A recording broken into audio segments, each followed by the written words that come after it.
Welcome to the woman who wrote her own obituary, a Miss Holt mystery. When novelist Evelyn Marsh is found dead at her writing desk, there seems little reason for suspicion, until the local newspaper discovers something extraordinary. 6 weeks earlier, Evelyn had written her own obituary, complete with the exact date of her death, and Miss Holt intends to discover how she knew. Chapter 1. The Joke That Ran. The Chalfont Gazette had never printed anything by accident in 32 years, and Roger Pym intended to keep it that way.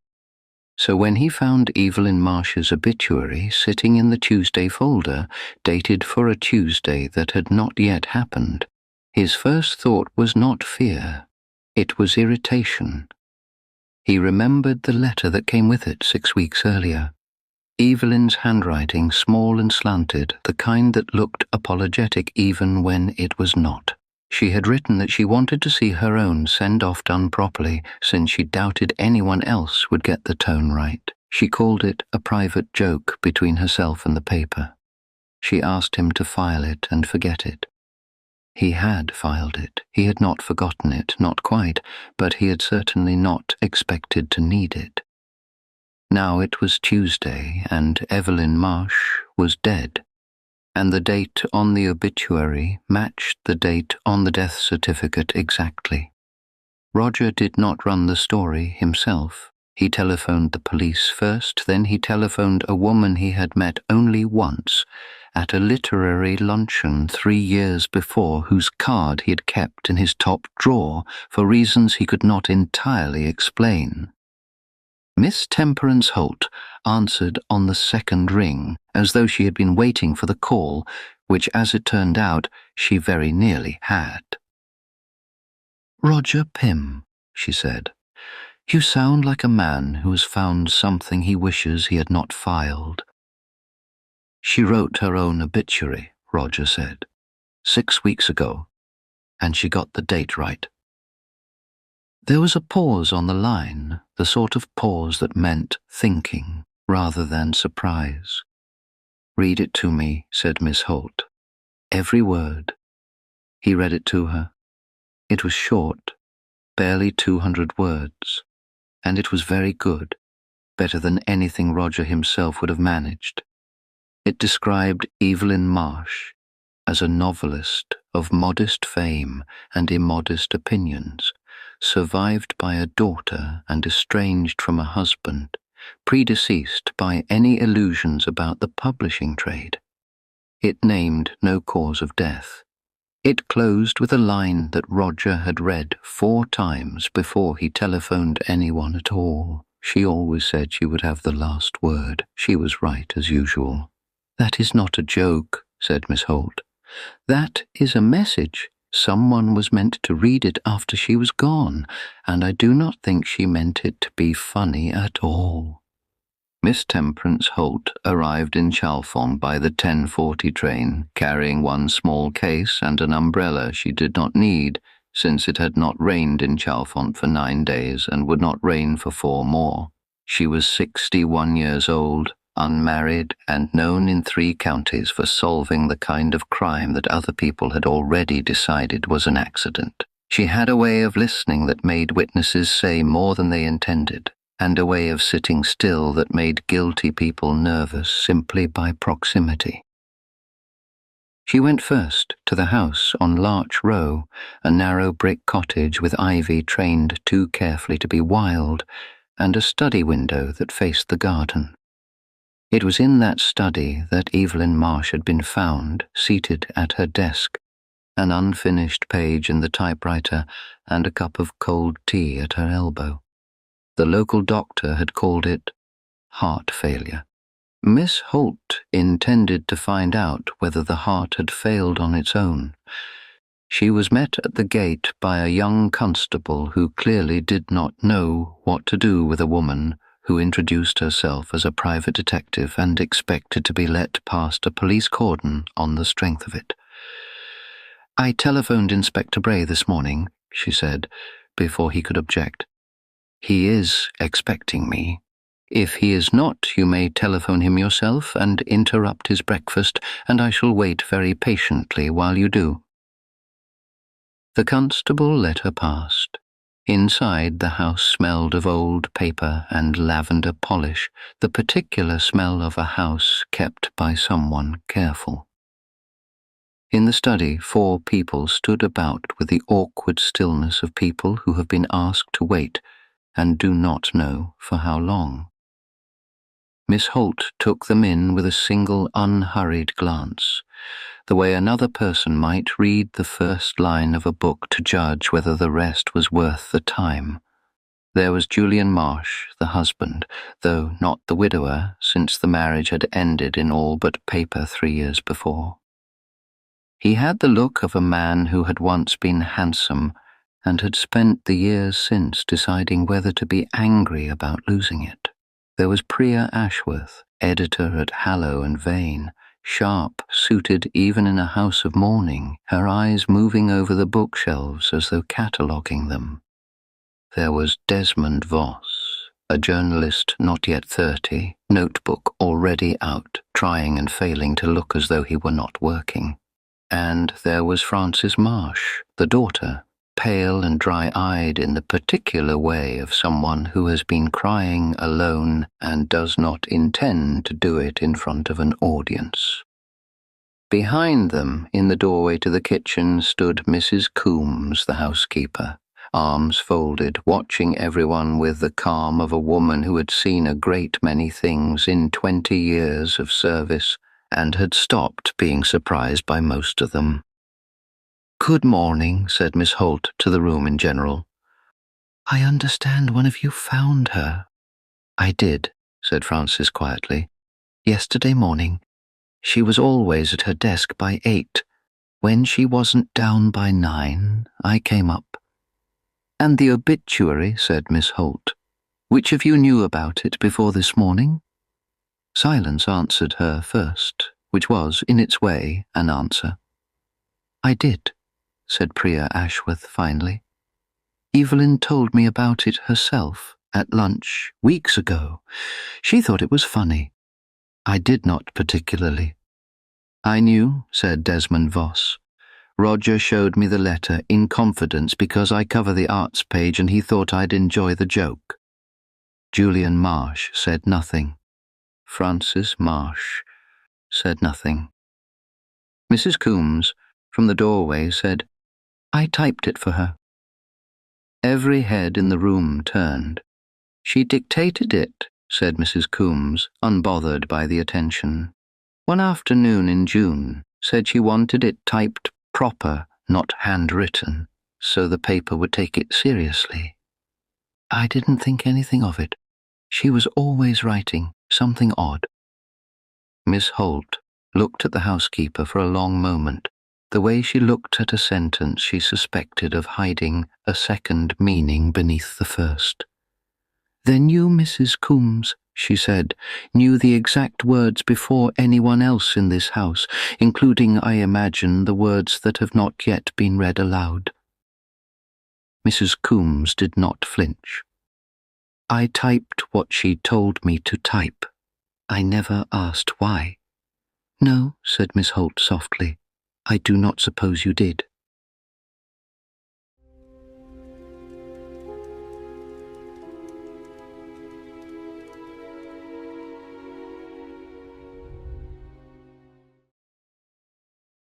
Chapter 2. The Timeline. Miss Holt did not believe in interviewing suspects in a group, since a group was a stage, and a stage encouraged performance. She asked Inspector Bray, a broad, patient man who had learned long ago that arguing with Miss Holt cost more time than it saved, to clear the study, then sat behind Evelyn Marsh's own desk and began methodically to build a timeline. "Start at the beginning," said Bray, settling into the armchair by the window with the particular resignation of a man who had done this before and knew better than to hurry it. "For my sake, if not for yours." "For everyone's sake," said Miss Holt. "A crime without a proper timeline is simply a rumour with a body attached.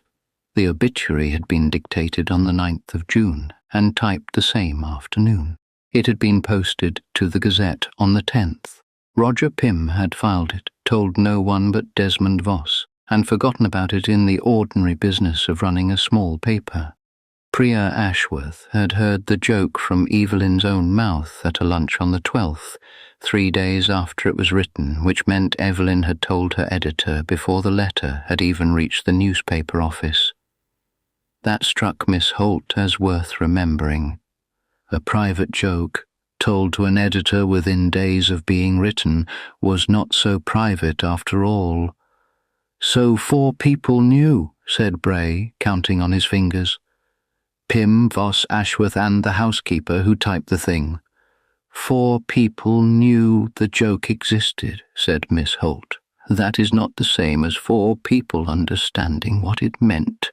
A joke and a warning can wear the same coat, Inspector, and only the person who sewed it knows which one it truly is."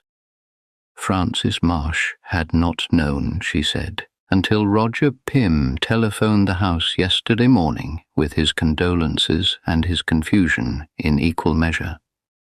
Julian Marsh claimed the same. Miss Holt believed neither of them entirely, and both of them partly, which was, in her experience, usually closer to the truth than believing anyone completely.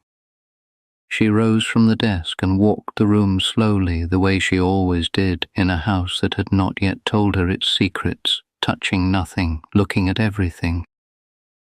The bookshelves ran floor to ceiling on the far wall, crowded with Evelyn's own novels beside the authors she had loved, Christie and Sayers, and a great deal of Dickens, spines soft with rereading.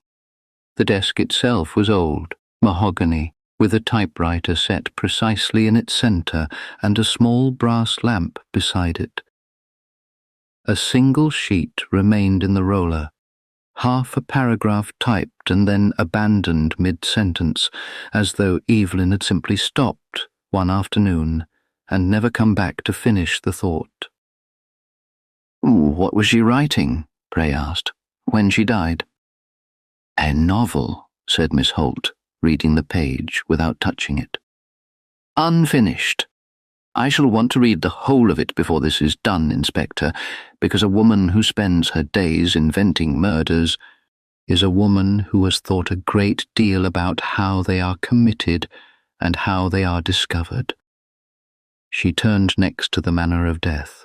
The local doctor, a Mr. Aldous Fenn, had signed the certificate without hesitation. "Heart failure," he said, in a woman of 63 with a family history of it. Nothing suspicious to a country doctor with 4 other patients waiting and no reason to look twice.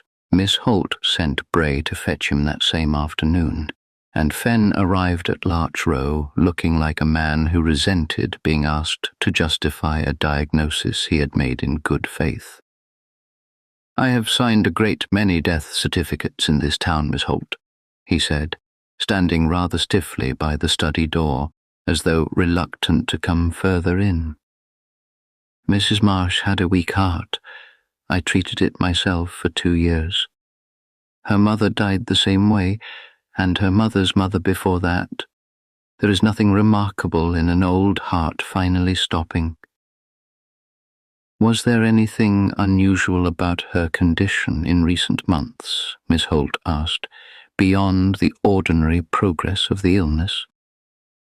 Fenn hesitated, and Miss Holt, who noticed hesitations the way other people noticed weather, waited him out.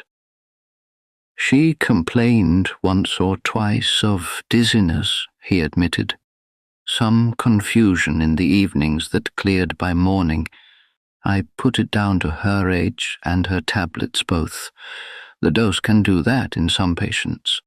I did not think it worth adjusting." "And who dispensed the tablets?" "I wrote the prescription. The chemist in the high street filled it." "After that," Fenn said, with a small shrug that was meant to close the subject, "it was a household matter, not a medical one." "But you looked twice," said Bray, once Fenn had gone. watching Miss Holt read the certificate for the third time. "I always look twice," she said. "It is remarkable how often the second look finds something the first one missed out of politeness. A country doctor with a full waiting room and an old patient with a known weak heart has every reason in the world to sign quickly and move on to the next name on his list. That is not carelessness, Inspector. It is simply the ordinary arithmetic of a busy man's day, and it is precisely the sort of arithmetic a patient person can use against him." She asked for the teacup. It had already been washed, of course, since Mrs. Coombs kept a tidy kitchen and had not been told in those first confused hours that a teacup might matter. Miss Holt did not scold her for it. She simply asked instead what Evelyn Marsh had been drinking in the weeks before her death, and how often, and who had prepared it. "Same as always," said Mrs. Coombs. "Tea in the morning, tea at 4. I made it. I've made her tea for 20 years. "And her medicine?" Something in Mrs. Coombs' face moved very slightly, the way water moves when something beneath the surface shifts position without breaking through. "Heart tablets," she said. "Dr. Fenn prescribed them 2 years back. I brought them up with her breakfast every morning, same as the tea." "You administered her medication," said Miss Holt. "It was not a question. I brought it up on a tray. She took it herself. I'm not a nurse, Miss Holt. I'm a housekeeper, but I've looked after that woman like she was my own since her husband left, and I'll thank you not to look at me like I'm the villain in one of her books." "I am not looking at you like anything at all," said Miss Holt gently. "I am only asking questions, and questions are not accusations, whatever people like to believe. Though I will say this, 20 years of loyal service is a very fine thing, Mrs. Coombs, and it is also on occasion the very thing a clever person hides behind." Mrs. Coombs said nothing to that. She turned and went back to the kitchen, and Miss Holt let her go, because a person who leaves a room without arguing has usually left something behind that argument would only have disturbed. When she had gone, Bray leaned forward in his armchair. "You think it's her?" "I think," said Miss Holt, "that it is far too early to think anything at all, and I would rather have 4 suspects and no certainty than 1 suspect and a false one. What I do know, Inspector, is this.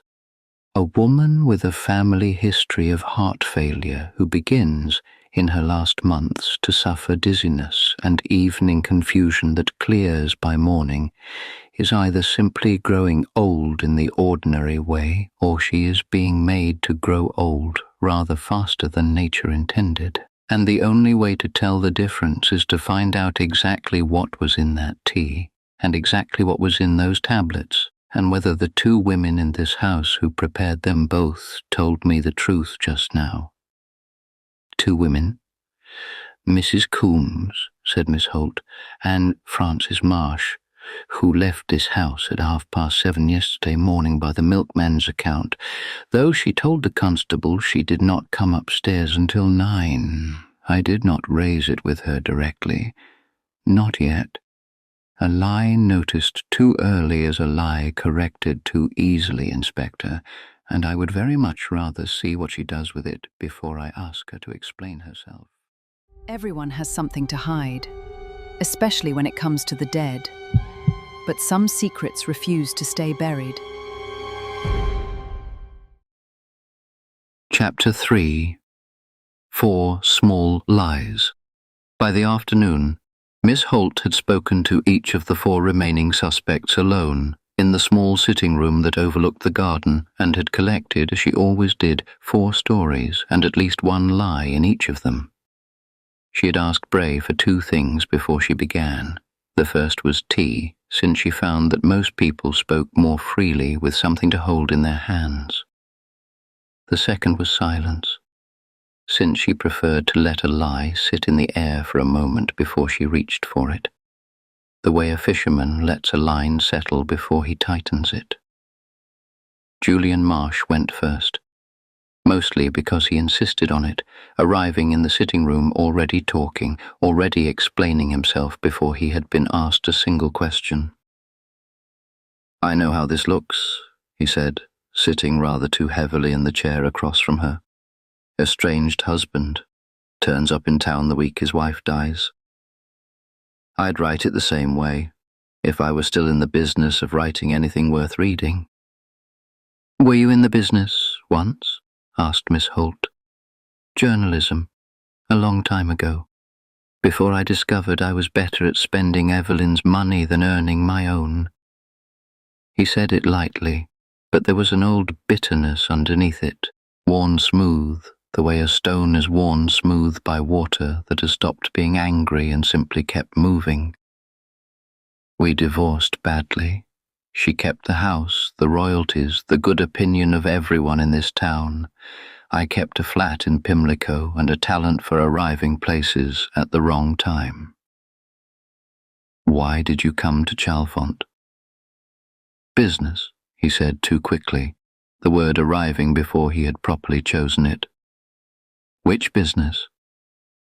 He named a solicitor's office on the High Street, a firm Miss Holt happened to know had closed its doors 18 months earlier, its brass plate taken down and never replaced.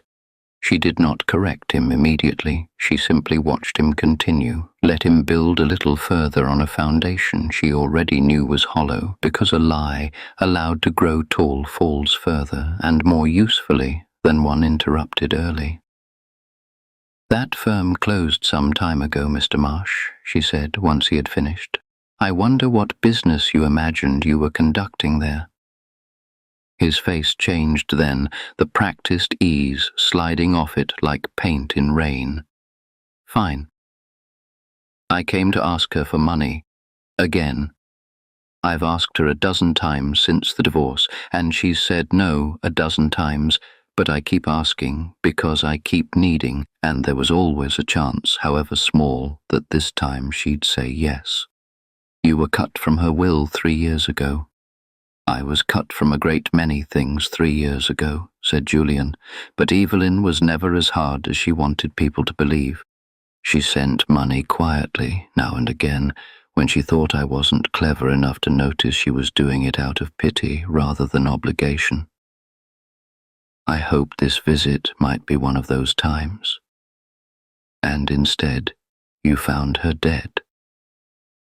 "And instead I found her dead," he repeated, and for the first time something in his voice cracked honestly, without performance in it. "I didn't kill her, Miss Holt. Whatever else I am, and I am a great many disappointing things, I am not that. I needed her alive. A dead wife pays nothing at all. A living one, given enough time and enough patience, might have softened." "That," said Miss Holt, watching him carefully, "is either the most honest thing you have said all day, or the most calculated. I confess I have not yet decided which." Priya Ashworth came next, composed in a way that suggested she had spent the waiting hour rehearsing exactly how composed she intended to appear. She sat with her hands folded, her expression pleasant and entirely unreadable, the expression of a woman who had spent a career in publishing learning to give nothing away in a room full of people trying to take something. "I've known Evelyn 12 years, she said, before Miss Holt could ask. "I edited her first novel and every one since. I would have called us friends, not just colleagues, though I understand that's exactly what a guilty person would say." "The lunch on the 12th of June, said Miss Holt. "Tell me about it." "Old friends catching up. Nothing more remarkable than that. I telephoned your offices this morning, Miss Ashworth, before I came to Chalfont at all. A pleasant young assistant told me that a contract crossed her desk 3 weeks before that lunch, forwarded to her by mistake from a publisher who is not hollow and vain. A contract bearing Evelyn Marsh's signature. The composure did not crack so much as settle, the way a building settles rather than falls, leaning quietly into a new and less comfortable shape. She'd signed with Fenwick and Hale, Priya admitted. Quietly. She hadn't told me herself. I found out by accident the way you did, and I spent that entire lunch being pleasant to a woman who'd been lying to my face for weeks because I wanted to see whether she'd tell me the truth before I had to ask for it. Did she? No. She talked about her ridiculous obituary instead, laughing about it as though it were the funniest thing she'd written in years.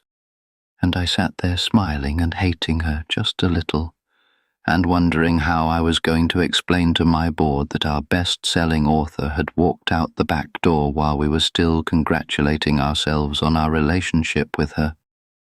You were angry. I was furious, said Priya, without apology.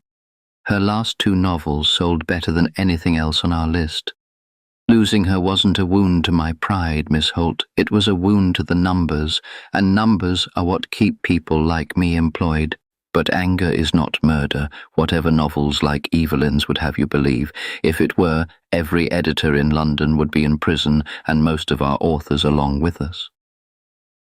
Desmond Voss was the most nervous of the 4, a young man whose notebook Miss Holt noticed he kept turning over in his hands as though it were a comfort rather than a tool.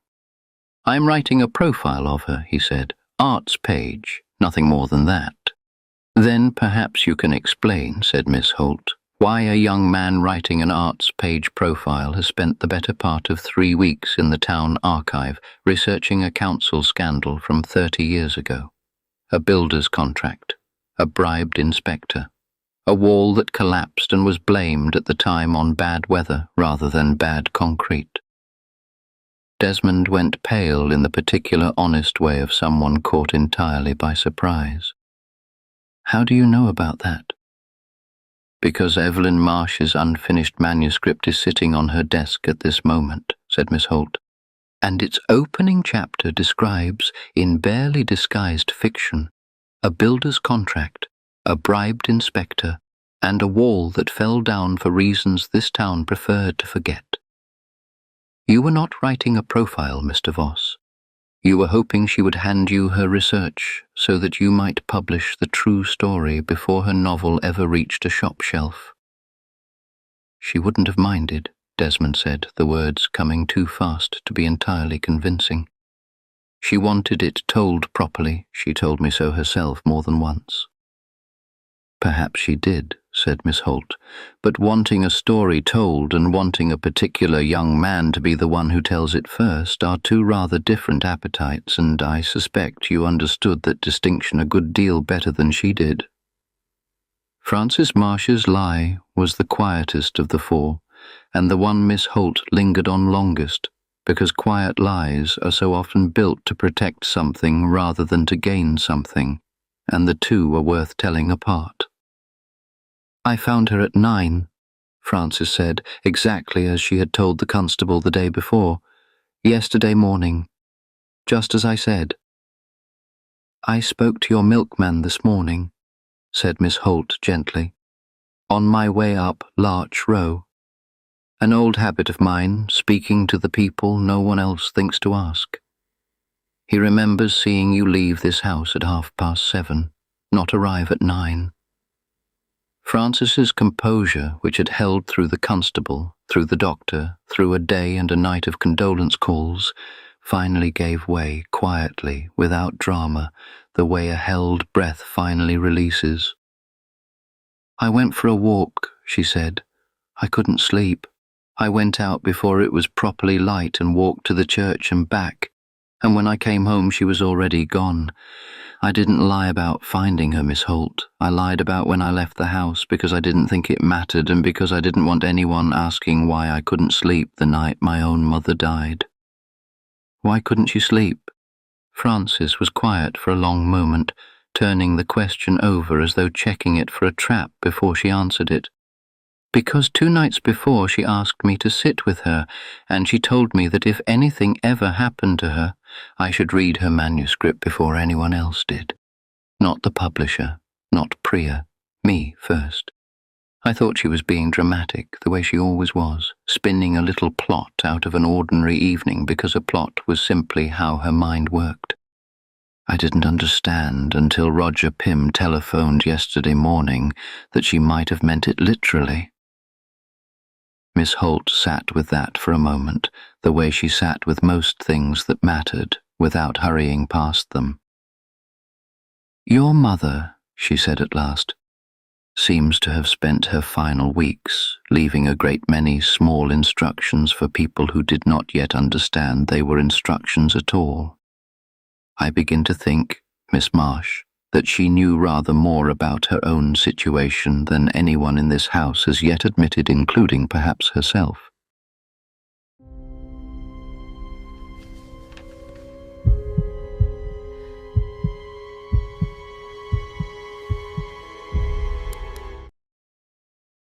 Chapter 4. The Manuscript. Miss Holt read the unfinished manuscript that evening in the study by the light of Evelyn Marsh's own reading lamp, while Inspector Bray sat opposite her with a pot of tea that Mrs. Coombs had, this time, watched being poured from start to finish, as though determined that no one should ever again have cause to ask her a question about a cup she could not account for. "You've been at that an hour," Bray said, when the clock on the mantel struck the half. "Anything worth the reading?" "Everything is worth the reading," said Miss Holt, not looking up. "The question is whether it is worth the reading twice, and I suspect, Inspector, that this particular manuscript will want reading 3 or 4 times before it has told me everything it knows." The novel was called, provisionally, The Ledger, written in pencil on the title page and then gone over twice in ink, as though Evelyn had settled on the title slowly and wanted to be sure of it before committing. Its plot followed a woman named Eleanor Hartwell, who slowly comes to suspect that someone in her household is altering her medication, a little at a time, in a manner too gentle to trigger alarm in any doctor not specifically looking for it. Eleanor Hartwell begins keeping a private ledger of her symptoms, dates, and doses, hidden inside a false compartment in her writing desk, because she does not yet know whom to trust with the truth. "It reads less like fiction," said Miss Holt, turning a page, "and more like a woman working something out loud, using her characters as a sort of private arithmetic. Listen to this." She read aloud, her voice level and unhurried, the way she read most things that troubled her. Eleanor had always believed that a body announced its betrayals plainly, a fever, a wound, some honest evidence a doctor could weigh and measure. It had not occurred to her, until now, that a betrayal might arrive instead in teaspoons, so small and so patient that even the person being betrayed would doubt her own eyes before she doubted the hand that fed her. Bray set down his cup. "That's not a novelist working out a plot, Miss Holt. That's a woman describing her own mornings." "I rather think it is both," said Miss Holt. "Evelyn Marsh spent her whole life turning her fears into fiction, Inspector, the way some people turn grief into gardens or anger into long walks. I suspect it was the only language in which she felt entirely safe telling the truth. Fiction could be denied, revised, laughed off as invention, in a way that a direct accusation to a living housekeeper of 20 years could not." She closed the manuscript gently and sat with it a moment, her hand resting flat on the cover, before she rose and crossed to the desk itself, the real desk, not Eleanor Hartwell's imagined one. She ran her fingers along its underside with the particular patience of someone who has searched a great many desks before and knows that a hiding place worth finding rarely announces itself. "What are you looking for?" asked Bray. "A ledger," said Miss Holt. Eleanor Hartwell kept one, hidden inside a false compartment in her writing desk. I have found in 20 years of this work, Inspector, that novelists borrow their villains and their settings freely enough, but they very rarely invent their hiding places out of nothing at all. A good hiding place has usually been tested first in life before it is trusted to fiction. It took her a quarter of an hour. The drawer, when she found it, was shallow, set beneath the lowest true drawer, the kind of space that reveals itself only to someone looking for exactly that, a seam slightly too wide, a depth slightly too shallow for the drawer above it to be telling the whole truth. Inside was a small notebook bound in the same green cloth as Evelyn's other working notebooks, so that it might have passed, at a careless glance, for nothing more than another store of ideas. It was not ideas. It was dates. The entries ran across the last 4 months, in Evelyn's own small, careful hand, growing very slightly less steady toward the most recent pages, as though the hand that wrote them had itself begun to falter. Dizziness, recorded on a Tuesday, then again the following Thursday, then with increasing frequency through July. Confusion in the evenings that cleared, without fail, by morning, a detail Evelyn had underlined twice, as though she found it significant that her mind returned to her each day only once the danger, whatever it was, had passed for the night, a heart that fluttered oddly on days when it had no business fluttering at all, and besides several of those entries, in brackets, the single observation, better at Constance's in Bath, which Miss Holt read twice before setting the notebook down. She noticed she was better away from home, she said quietly. Away from her own house, said Bray, and her own housekeeper. Beside each date, in a column of Evelyn's own devising, ruled in pencil with the neatness of a woman used to keeping her own accounts, was recorded who had brought her tea and tablets that particular morning. The column was almost entirely one name, written in the same small, careful hand each time, unwavering across 4 months of mornings. Mrs. Coombs. There were exceptions, Miss Holt noted, turning the pages slowly. A handful of entries where the column read Francis instead, on mornings when the housekeeper had evidently been away or unwell. And on every one of those mornings, without exception, the symptoms recorded beside the date were markedly milder or absent altogether. Miss Holt sat with that particular pattern for a long moment, because a pattern that holds without a single exception is either a coincidence of extraordinary discipline or it is not a coincidence at all. She suspected, said Bray quietly, reading over Miss Holt's shoulder now, his earlier scepticism entirely gone. For months, and she never said a word to anyone alive. She said a great deal, said Miss Holt, closing the notebook with the same care she had opened it. She simply chose to say it to paper instead of to people because paper does not warn the person it is written about, and people, however carefully approached, sometimes do, without ever meaning to. I imagine she was afraid, Inspector, not only of what she suspected, but of being wrong, and of what it would do to 20 years of trust to have voiced a suspicion she could not yet prove. She turned to the final entry, dated only 6 days before Evelyn's death, and read it once to herself before she read it aloud. If I am right, Evelyn had written, then I have been slower to act than any character I would ever have permitted myself to write, and I have only my own fondness to blame for it. If I am wrong, then I have wronged a woman who has cared for me faithfully for 20 years, and no apology I could offer would ever be equal to that. I do not yet know which fear frightens me more. The room was quiet for a moment after Miss Holt had finished reading. She was still deciding, Bray said at last, right up to the end, whether to believe it. She was still deciding, Miss Holt agreed, which is precisely why she left instructions rather than accusations. An accusation demands to be believed today, Inspector. An instruction can simply wait, patiently, folded into a drawer or a solicitor's safe until the day it is finally needed, and ask nothing of anyone in the meantime but that they find it in time.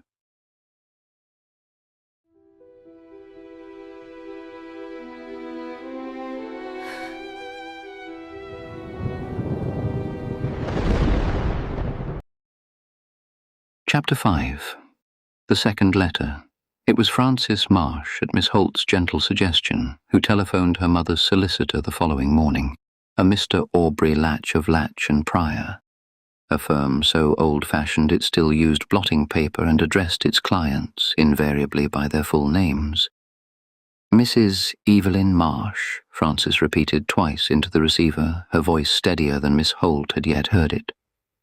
Yes, I understand she was a client of yours. I'm calling because we've found some papers here at the house, and I wondered whether she'd left anything with you, anything meant to be opened.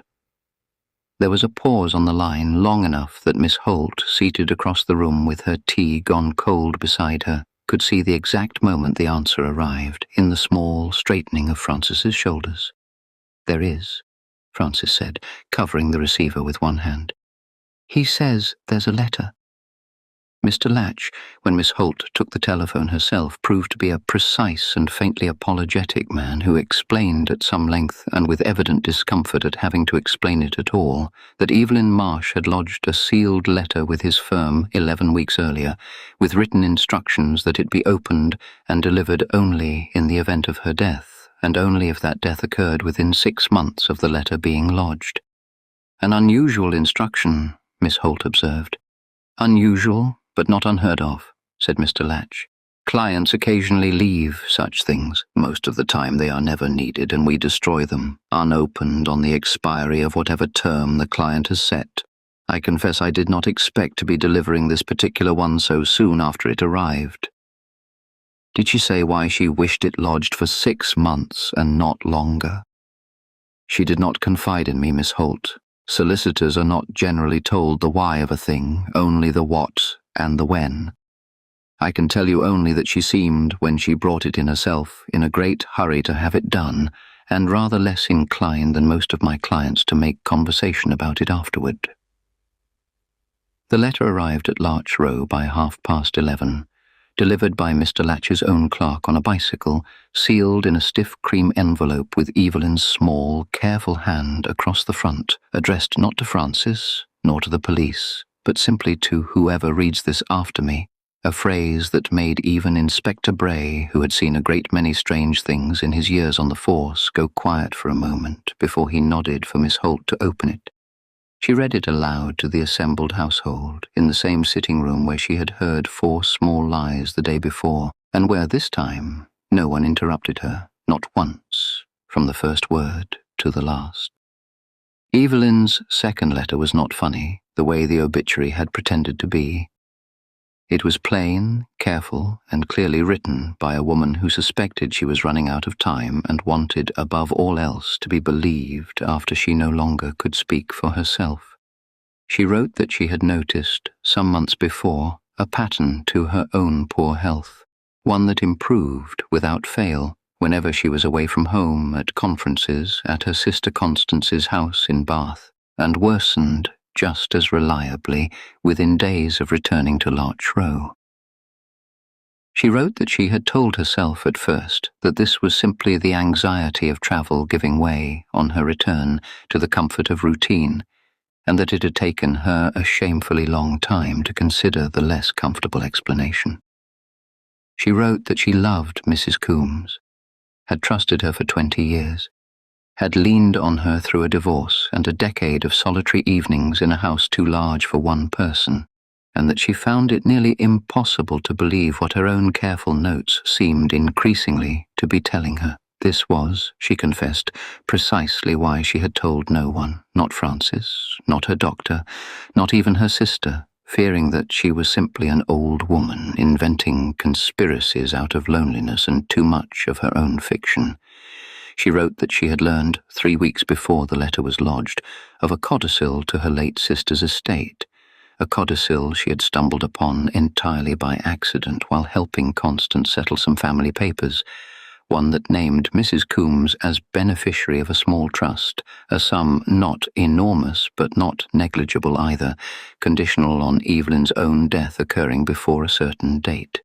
That date, Evelyn had since discovered through a conversation with the same family solicitor who had drawn up the codicil years before, corresponded to a legal deadline she herself had only recently learned of, and one she now believed with a growing and unwelcome certainty that Mrs. Coombs had known about for a great deal longer than she had ever let on.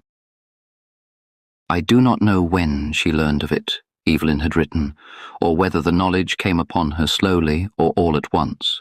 I know only that once I understood what the codicil meant, and once I set it beside my own notes, beside the mornings I felt clearest away from this house and the mornings I felt least myself within it, I could no longer explain away what I had, for months, been trying very hard to explain away. She wrote that if she was wrong, she hoped never to need this letter at all, that it might simply sit in Mr. Latch's safe until its 6 months expired and be quietly destroyed, and that she would count herself fortunate to have been, in the end, nothing more than a frightened old woman with too vivid an imagination. And if she was right, she wrote, then she wanted it known plainly, in her own words, in her own hand, and not left to guesswork or gossip after she was gone. She did not wish to be remembered only as a body found at a desk. She wished, if it came to it, to have the last word after all, and to have it be true. The obituary, she explained in the letter's final paragraph, had been her insurance, her second and quieter safeguard laid beside the first. If something happened to her on or near the date she feared, she wanted the timing itself to raise a question that a quiet, ordinary death of an old woman with a weak heart would never raise on its own, not with a country doctor already inclined to sign the certificate without a second glance. A joke on the surface, harmless enough to be filed away and forgotten by a busy newspaper editor. A flare sent up underneath it by a woman who no longer trusted her own house to tell the truth for her, and who had, in the last months of her life, learned to trust paper and pencil a great deal more than she trusted the people who brought her breakfast. When Miss Holt finished reading, the room stayed silent for a long moment. It was Frances who spoke first, her voice thin. She knew, Frances said. All this time, she knew, and she never said a word to me. She was not yet certain, said Miss Holt, folding the letter carefully back along its original creases. There is a considerable distance, Miss Marsh, between suspecting a thing in the small hours of the night and being willing to say it aloud to a woman one has trusted for 20 years, particularly when saying it aloud might mean losing a friendship built over half that trust and being wrong about it besides. Your mother chose, in the end, to let paper carry the risk that speaking would not. It was not silence exactly. It was simply courage of a quieter kind than we are used to admiring. Across the room, Mrs. Coombs had gone very still, her hands folded tightly in her lap, her eyes fixed on a point somewhere past Miss Holt's shoulder. And it was in that stillness, more than in anything yet said aloud, that Miss Holt found herself finally certain of what the last 4 days had been building toward.